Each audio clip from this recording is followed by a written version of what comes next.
Hey guys, welcome back to my channel. It's your girl, Brooke Ashley, and today we are here to discuss The Real Housewives of New Jersey, Season 12, Episodes 7 and 8. Yes, I know it is a double recap today because when I tell you that last week, daylight savings took it all out of me. I don't know what was in the air this year, but everything I tried to do, it was just like, no, just wait till next week. You need some rest. But we are here, we are back, and both of these episodes were quite explosive. So without further ado, let's just jump right on into it because we don't have a minute to spare. Episode 7 starts off with Bill leaving guys' night. He is pissed that Evan and Joe Gorga are coming after him about his wife. He's like, shout out to everybody, I have fun. Oh! Shout out to everybody, I have fun. I gotta be good. Frank is running after him, and Frank is like, look, bro, just come back in. We just want to hash this out. Like, I understand that you're upset because it is your wife, but they don't mean any harm. It's just a very heated situation, but come back in. So Bill says, my wife is being attacked about a rumor that she didn't even start. And while that is true that Jen did not start the rumor, she should not have called up other people in Tenafly asking if Evan was cheating. When she heard the rumors, she should have just sat there and ate her food, okay? In the words of the great Tiffany Pollard. But she chose to insert herself, and Jackie has every right to be upset. And a lot of you guys in my last recap, you guys kept saying that you believe that Evan did cheat. And I'm like, well, if Evan did cheat, I feel like the woman would have come forward and said it. I don't know. I'm not buying it. I would like to believe that Evan has been faithful to his wife all these years. And I do feel like if the time should ever come that he steps out, I feel like he'll be exposed and put on Front Street. But again, let me know why you guys feel like Evan cheated, because I was so confused seeing how a lot of you guys kept saying that. So Frank is still trying to get Bill to come back in the restaurant and join the guys for guys night.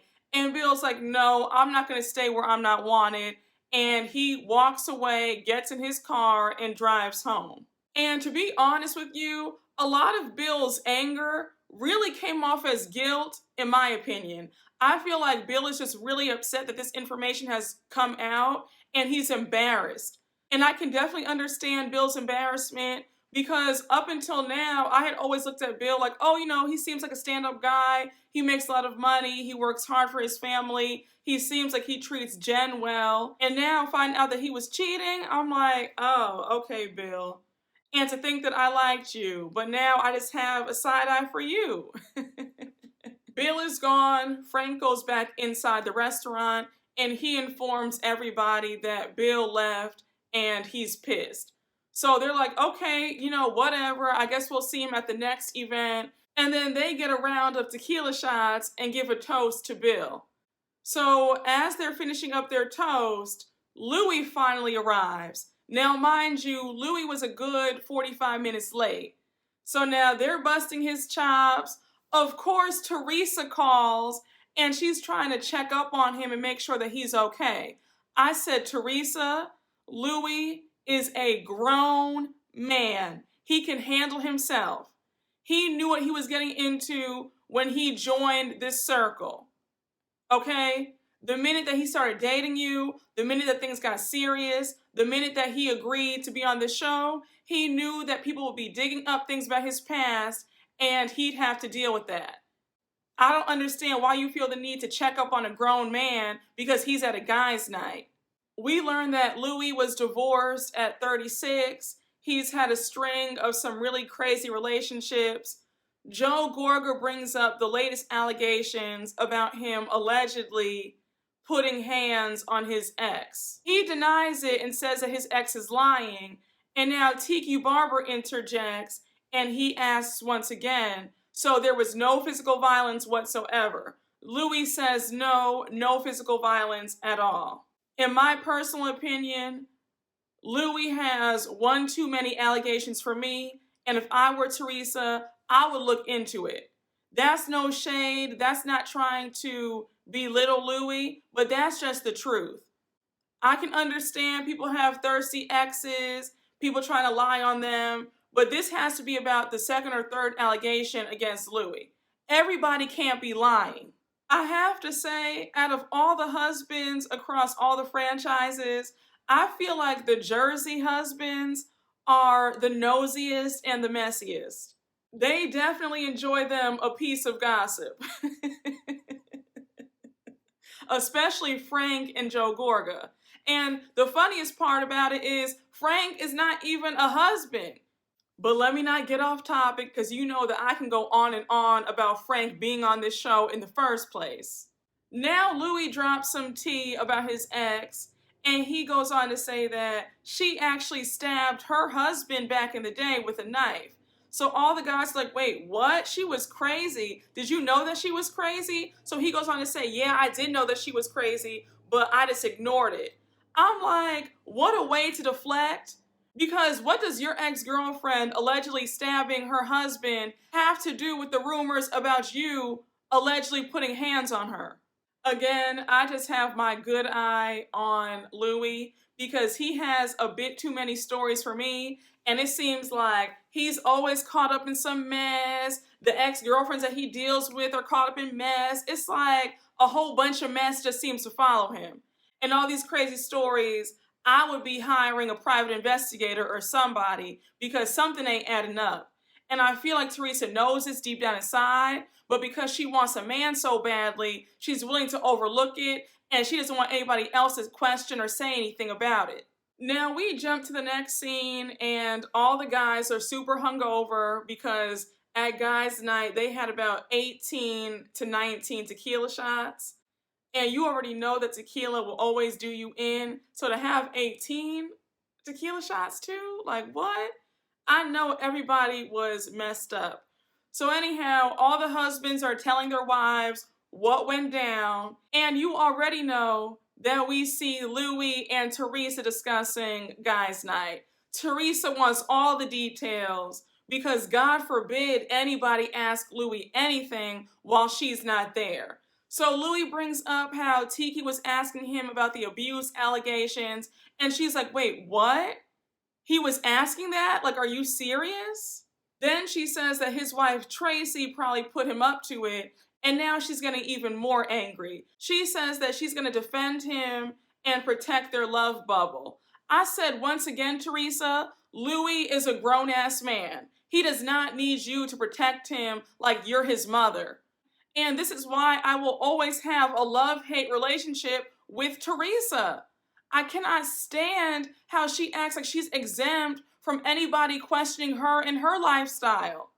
She has a lot to say about everybody else, but God forbid anybody say anything to her, now it's a problem.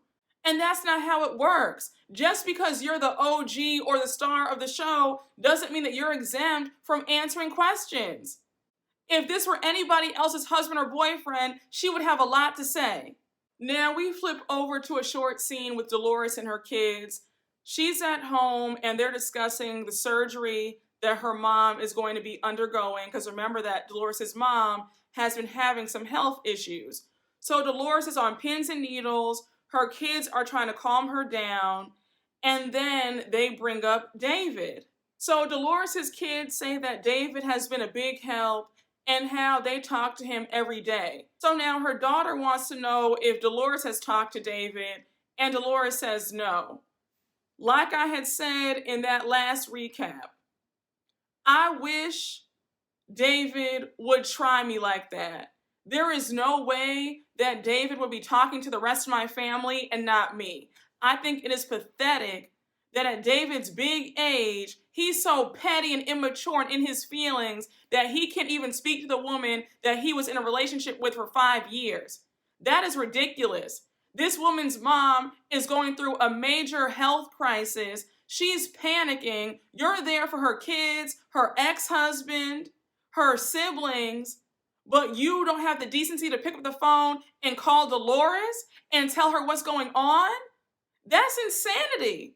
In this situation, I probably would have picked up that phone and cursed David out. Because how dare you? And honestly, I'm really surprised that Dolores' kids are so eager to talk to him, because I know I'd be like, you're not speaking to my mom? So no, you can't speak to me. Now we flip to the next scene with Margaret. She's at home and she calls up Dolores because since Dolores has been going through a lot of stress with her mom, she wants to host a really nice spa day for Dolores to take her mind off of her problems. So she calls up Dolores and invites her, and Dolores is just super touched. She's like, oh my gosh, thank you so much.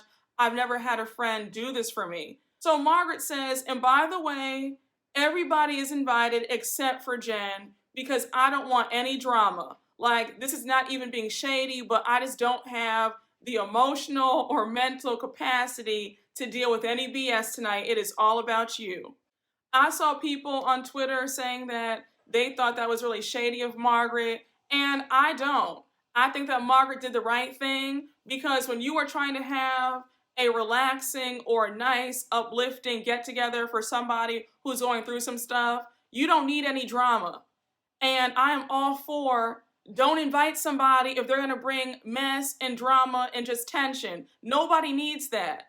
Everybody can't be invited to everything. It is what it is. Jen's a grown woman. She'll be okay. Now we jump over to Melissa. She's at home with her kids, and we learn that her daughter Antonia has been struggling.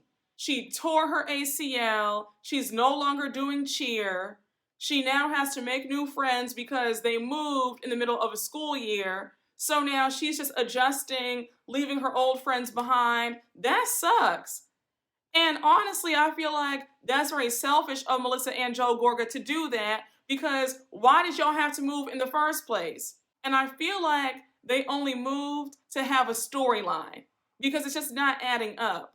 Melissa is really upset at how her daughter is just really checked out. She's not in a good mood. And who would be? To deal with a move, an injury, new friends, new school, on top of dealing with this ongoing pandemic that won't ever seem to end, that's a lot. And a quick side note, I'm wondering how your daughter feels with you using this as your storyline. Melissa girl, I like you for the most part, but I'm gonna need you to come harder with the storyline, because this ain't it. These last few years, you have been coasting, okay? You had that storyline about finding some long-lost half-sister.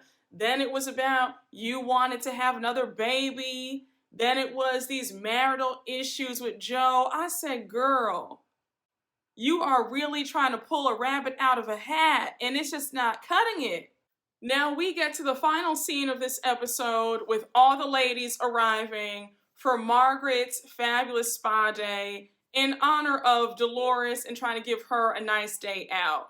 So everybody arrives, minus Jen, because remember that she was not invited. And you can already tell that Teresa has a bone to pick with Traci. Like, she's trying to keep it cool, keep it cute, but she's annoyed knowing that Traci and Tiki have been having some questions about her boyfriend and these allegations. Oh, and let me just add this in.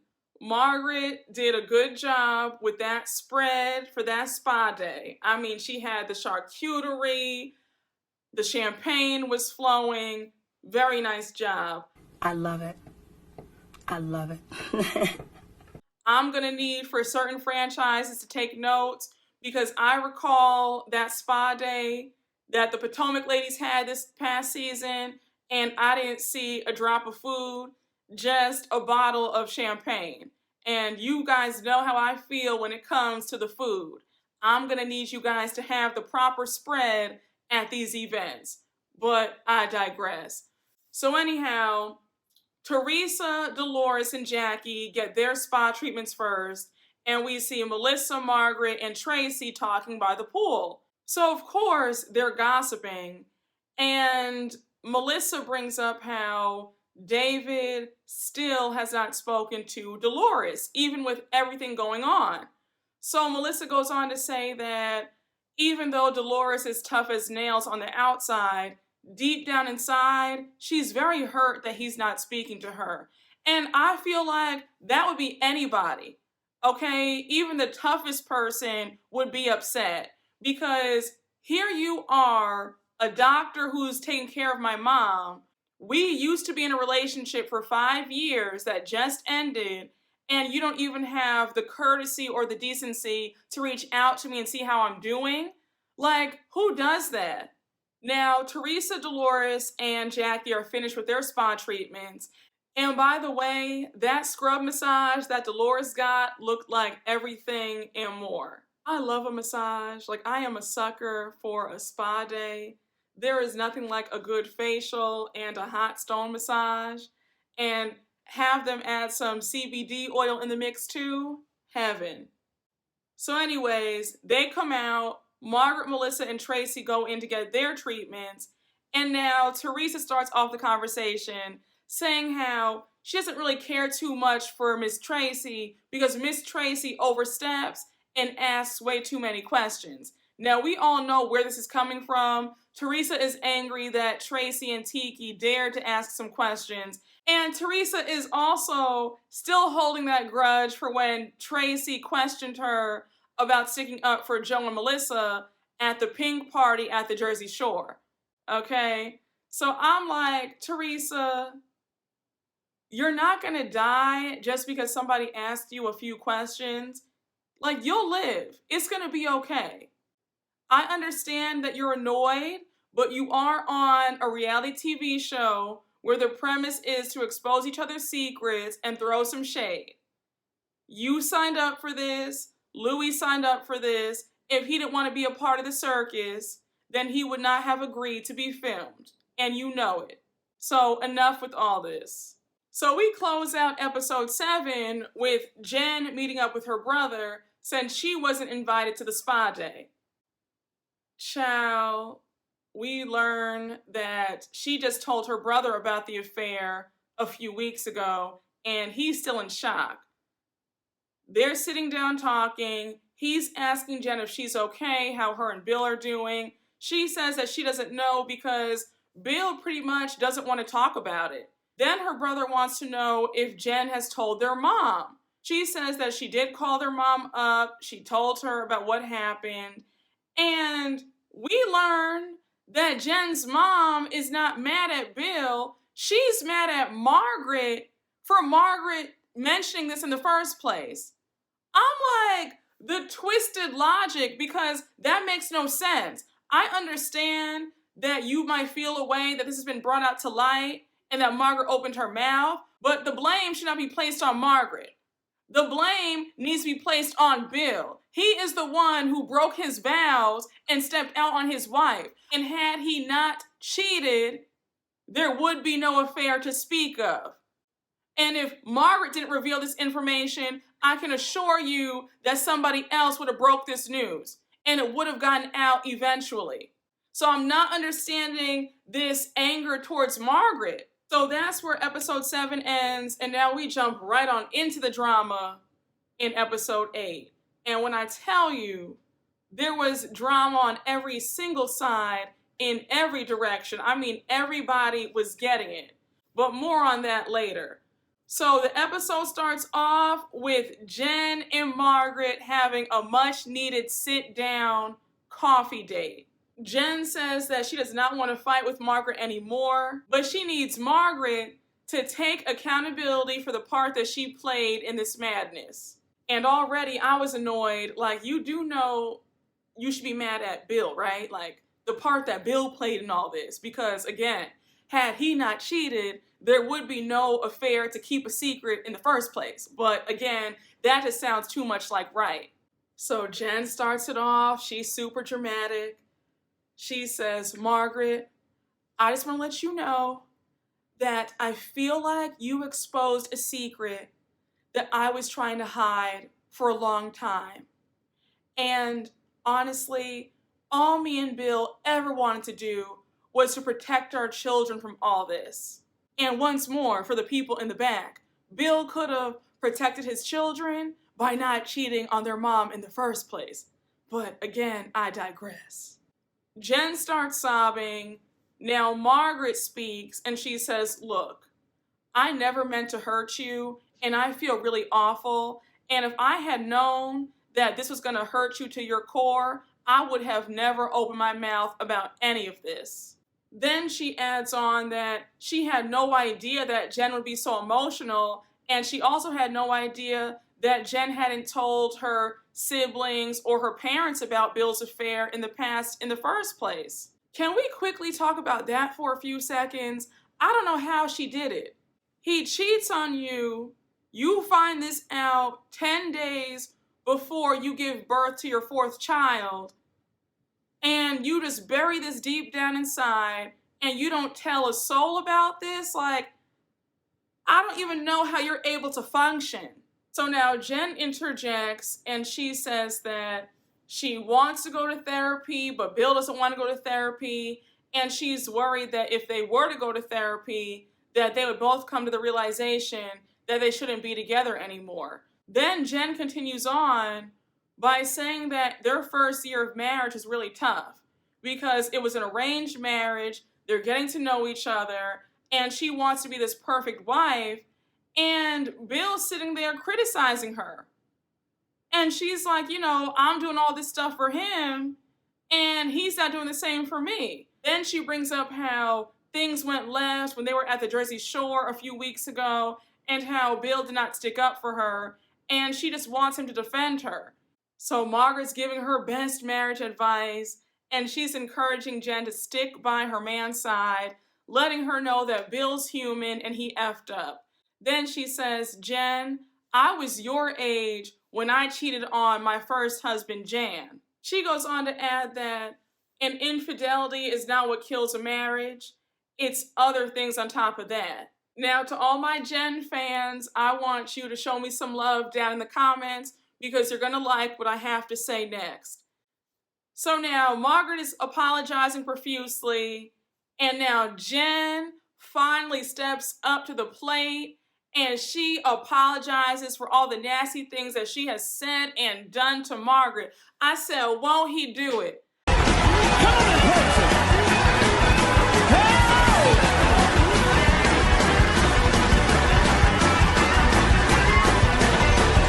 I said hell has frozen over because Jen has had such an issue apologizing.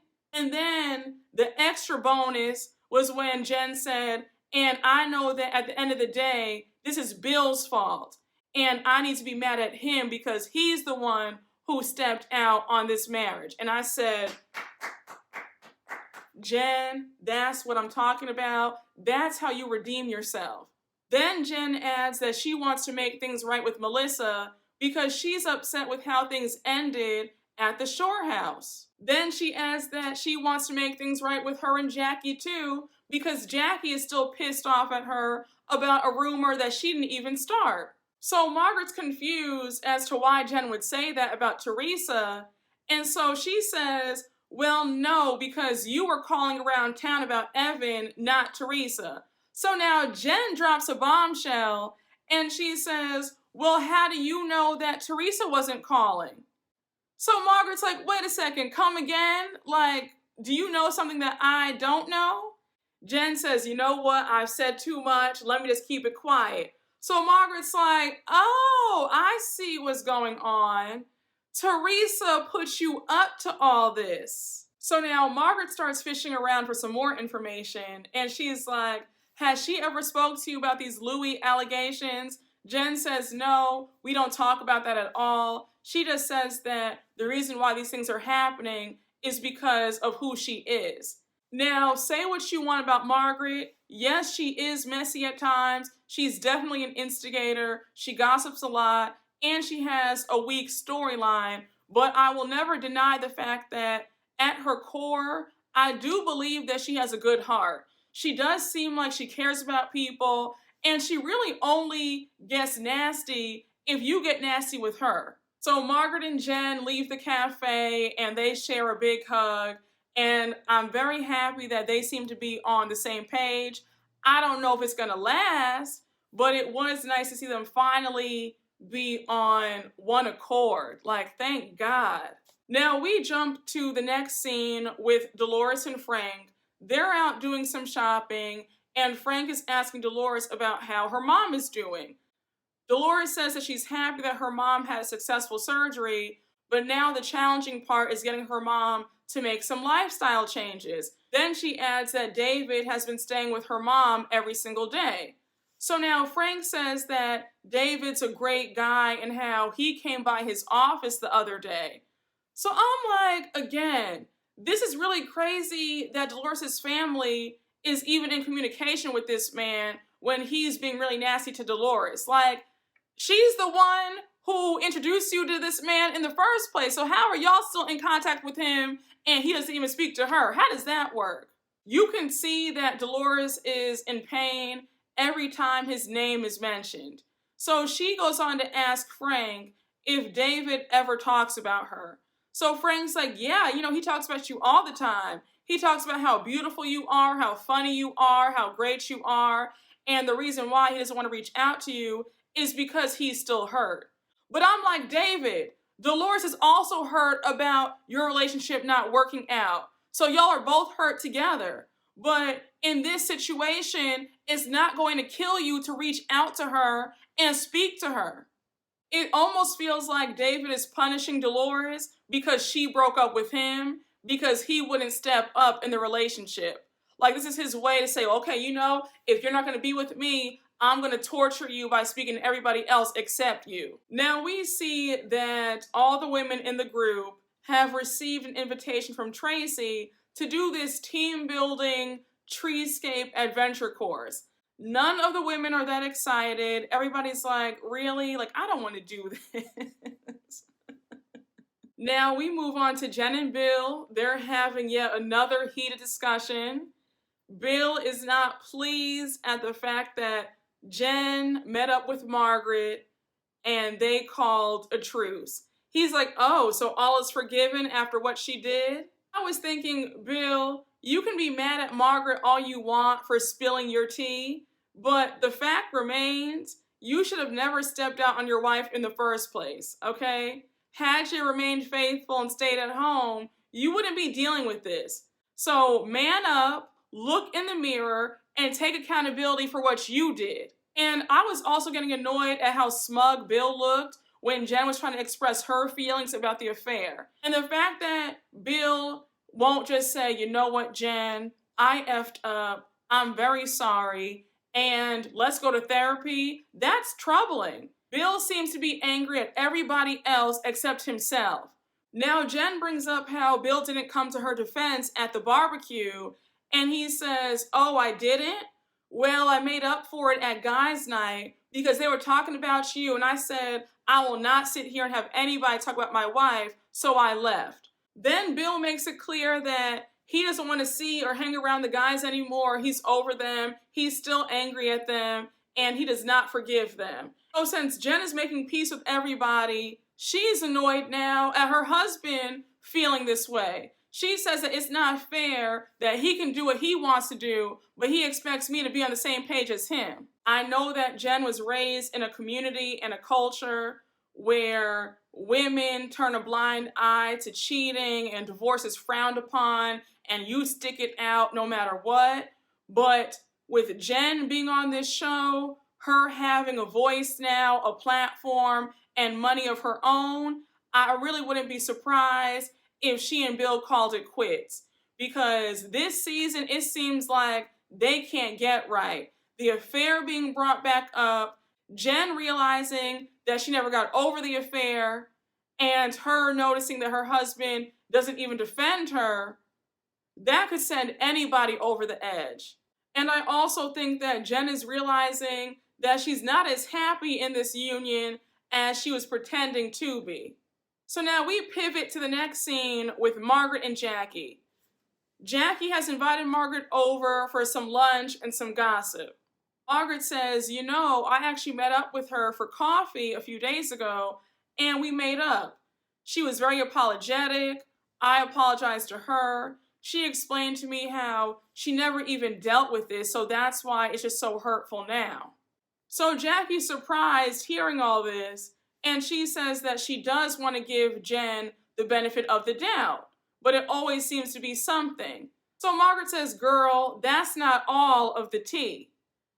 During our conversation, when we brought up the whole thing about Evan and the cheating scandal, Jen says to me, how do you know Teresa wasn't the one doing the digging? So Jackie's pissed and she says, Teresa has some nerve because she's sitting up there getting mad at anybody who questions her boyfriend Louis while she was there digging for information on my husband. Teresa operates on this double standard where she can do, say, question whoever she wants to, but when somebody gives her that same exact energy right back to her, now she wants to cry and scream and yell and fight somebody. That's not how this works. Now we see a parallel scene with Teresa, Jen, and Dolores. They're all over Dolores' townhouse and they're asking about Dolores' mom. Dolores reveals that her mom's arteries were cleaned out, but there's still a long road ahead.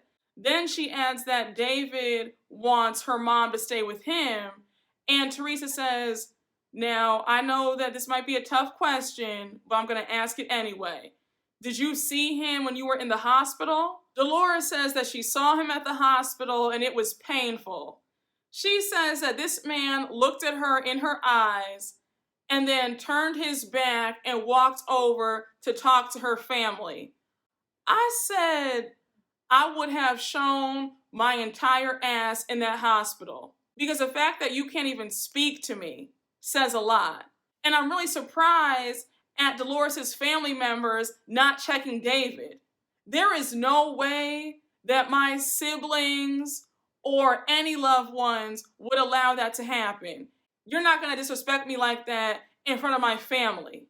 Then Jen brings up her meetup with Margaret and how she told Margaret that she never dealt with the affair. Jen all of a sudden brings up the guys questioning Louis about these abuse allegations.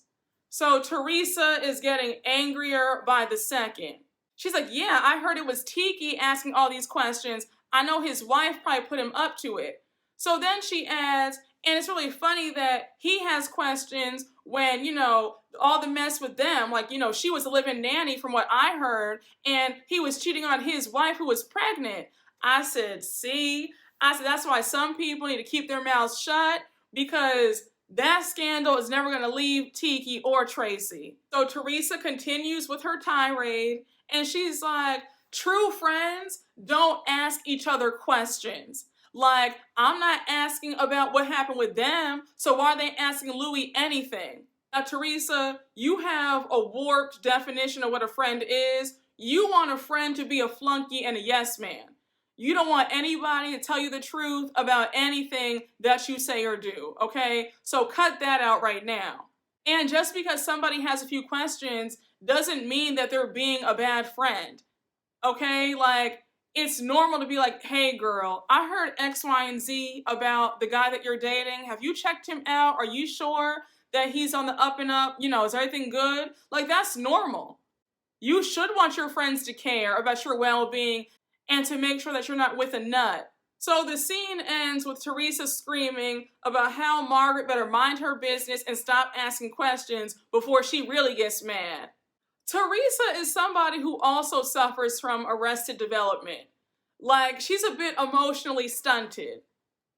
Like, girl, what happened? You need to be a bit more emotionally stable than this at your big age. You are 50 carrying on like you're 15. So it's the day of Traci's team building event. She's there first, setting up, and then we see Margaret arrive first. Margaret's like, girl, what do you have me getting into? Then we see Dolores and Jackie arrive. They're excited. And child, they're already gossiping about all the nonsense that's going on. And Margaret spills the tea about how Jen told her that Teresa is the one who put Jen up to call around about Evan. So now Jackie interjects and she's like, look, Dolores, you cannot deny that Teresa had a lot to say about my husband. Dolores says, look, that is all true. I'm not denying that. But Margaret, I have to warn you that Teresa is coming in hot today because she is really pissed off at you and how you run your mouth about her and Louis. Then Dolores turns to Traci and she says, and Traci, she's pissed off at you too because the fact that Tiki was asking Louis questions the other night, she's pissed. So Traci's like, girl, I am not my husband's keeper. Now y'all know how I feel about boring Traci and Tiki, but she told no lies. She's not his keeper. She doesn't control what he says. Now, I do feel like Traci probably said, babe, are you going to ask him when you guys go out? I definitely think that that conversation took place. But I also feel like Tiki is nosy on his own and he wanted the tea for himself. So he was going to ask whether his wife put him up to it or didn't put him up to it. And at the end of the day, if Louis is this great guy and he's innocent, then Teresa shouldn't be upset at these questions. Then we see Melissa arrive and then Jen arrives. So now Melissa pulls Jen to the side and she says, Jen, I just want to let you know that I feel horrible for you and my heart goes out to you and I never wanted things to go left the way they did when we were on the Jersey Shore. Jen appreciates that and then she offers up an apology for calling Joe a bitch and saying that he's a crook. They hug it out, and now they walk back to the rest of the women. I said, well, hallelujah, won't he do it? Melissa and Jen are finally in an okay place. Thank you, God. Thank you. Thank you, Jesus. Thank you, Jesus. Thank you. So last but not least, Teresa arrives. She comes bearing gifts and a bad mood, and she lets everybody know that she is not the one or the two. I said, not you coming to somebody else's event being nasty. Like, that's not how this works. I've said this a million times. My misery does not like company. So if I'm in a bad mood, I'm staying home. I'm not going to infect the group with my frustrations and aggravations because I'm feeling a type of way. If I were Traci, I would say, girl, you know what? Go home and take the gifts with you. You're not going to come to my event and let me know that you're pissed off at me and everybody else. Like, no, girl, stay home. I don't need that. I'm not that pressed for you to be here. Who are you that everybody should jump because you're in a bad mood? Okay, and? So now it's time for their team building activity to start. And they're going to be partnered off. Is Traci and Teresa together, Dolores and Jackie, and I think it was Melissa and Jen. Teresa is annoyed that she's been paired with Traci, and she's making these really snide remarks about how she's going to have Traci walk off the ledge. So Teresa says, I'm in a bad mood because of two people, because y'all can't seem to stop asking questions and talking behind my back. There we go. Thank you.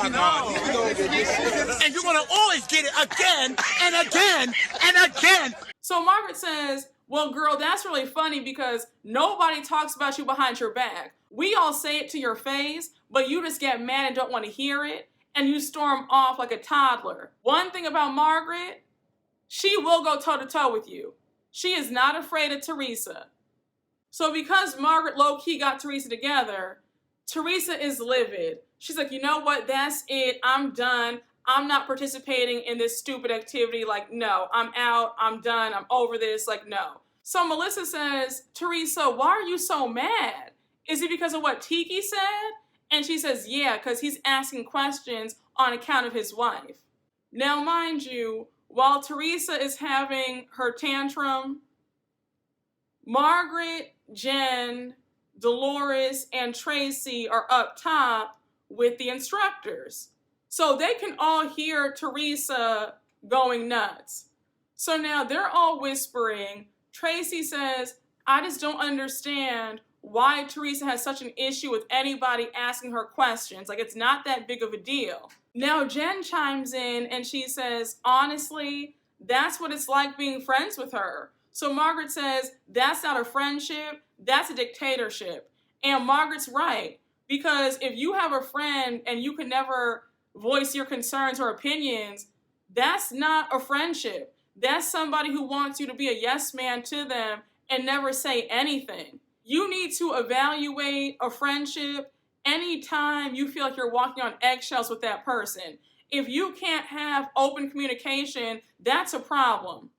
If they're the ones where they can say whatever they want to you, but you can't say anything to them, that's a problem. It's just so interesting seeing how the tide is turning, how Jen is speaking up about how Teresa really treats people. And when Jen said, yeah, I mean, in our friendship, Teresa doesn't have my back the way I have her back, but we share the same values. And when she said that, you could tell that she was hurt, because a friendship should be, we both have each other's backs, not just one-sided loyalty. That's not a friendship. But like I've said, Teresa doesn't want a friendship. She wants flunkies. She wants people to just blow smoke up her ass all day long and tell her that she's perfect. So now it's Traci's turn to be guided by Teresa.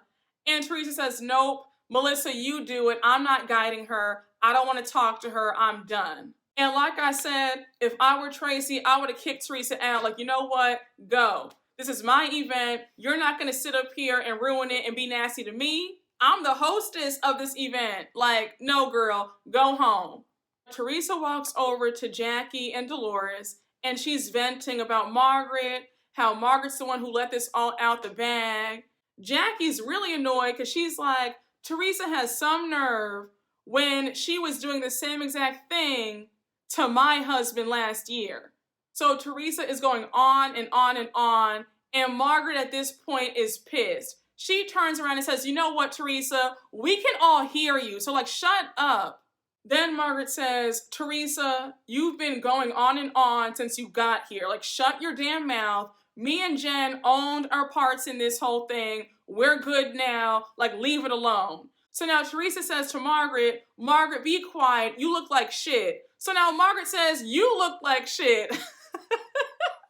Teresa was not expecting Margaret to come back at her the way she did. And we see Teresa walking over to Margaret like she wants to fight. And honey, the screen flashes to be continued. And that's where the episode ends.